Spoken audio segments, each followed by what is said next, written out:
ఇంకొంతమంది మేము ఇలా ఈ రకంగా చేయలేము. బట్ మధ్య మధ్యలో ఒక్కొక్కరు కొంతమంది వీక్లీ ట్వైస్ అని ఇట్లా ఫాస్టింగ్స్ పెట్టుకుంటూ ఉంటారు. లేదనంటే డే బై డే ఫాస్టింగ్స్ గూడా చేస్తున్నారు. ఇది కాదు లిక్విడ్ ఫాస్టింగ్స్ గూడా స్టార్ట్ చేస్తున్నారు. సో, ఇవి చేయటం బెటర్ అంటారా? లేకపోతే ఆరోగ్యానికి హాని చేస్తాయా? ఇలా చేయడం వల్ల? ఫాస్టింగ్స్ చేసే ఒక 3 డేస్, 4 డేస్ ముందు అల్పాహారం తీసుకోవాలి. అంటే పొద్దున్నే ఒక 2 ఇడ్లీ, సాయంత్రం 2 ఇడ్లీ, మధ్యాహ్నం కిచిడీ లాంటిది. ఓకే. 4 డేస్ అలా తీసుకోవాలి. ఆ తర్వాత ఉపవాసం చేయాలి. ఆ తర్వాత మళ్ళీ 4 డేస్ అల్పాహారం తీసుకోవాలి. ఆ తర్వాత ఘనాహారంలోకెళ్ళాలి.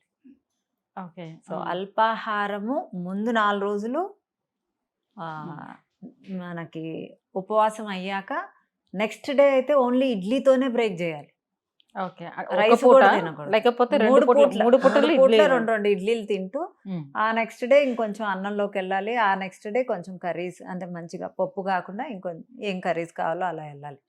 అంతేకాని ఈరోజు ఉపవాసం చేసి రేపు ఫుల్ క్యాలరీ ఫుడ్ హై అంటే నాన్ వెజ్ తినేవాళ్ళు నాన్ వెజ్ లేదా చీజ్ ఎక్కువ హార్డ్ ఫుడ్స్ కనుక బిర్యానీస్ అలా తింటే ఇది చేసింది కూడా వేస్ట్ అయిపోతుంది. అంటే డబుల్ పెరుగుతాం. డబుల్ ఉపవాసాలు చేసే వాళ్ళే ఎక్కువ పెరుగుతారు. గ్యాస్ట్రిక్ ఇష్యూ ఉండేవాళ్ళు ఉపవాసాలు చేయకూడదు. డయాబెటీస్ ఉండేవాళ్ళు ఉపవాసాలు చేయకూడదు.